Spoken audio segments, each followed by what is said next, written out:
This week marks 1 year since the deadly campfire ripped through the town of Paradise in Butte County. And while we've told you a lot of stories about the rebuilding effort that continues to happen there, the truth is that a lot of people won't be going back at all. Fox 40's Doug Johnson was able to talk with one woman. Mind you, she is in her 90s, Doug, and she was able to drive herself to safety that day.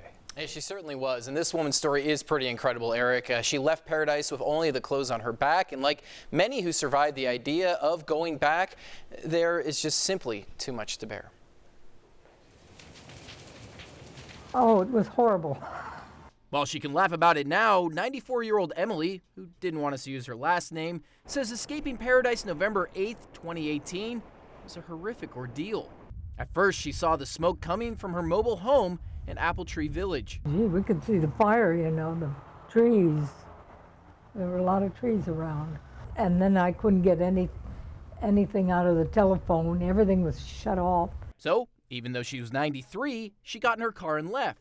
But she was not alone. Everybody knew it, and everybody started getting out of the place. It wasn't long before she was stuck in bumper-to-bumper traffic, only going about 20 miles per hour as the campfire burned ever closer. On the sides of the road, one place there where we had to go by was fire, you know, so it was bad. Meanwhile, Emily's son Mike says all of her relatives were desperately trying to find her. I called my mother's phone number, her home phone. She didn't answer.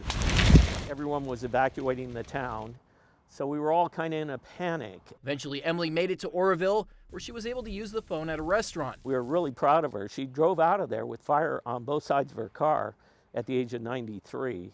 But her home and all of her belongings are now gone. Pictures and all kinds of things. Paradise has been her home since 1974.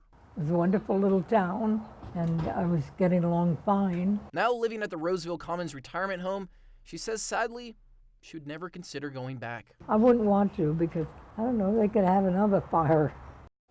Yeah, you can't really blame her, can you? And Emily is not the only one who won't be going back. Her son and granddaughter also lost their homes in Paradise, and they've moved to Oregon and Chico.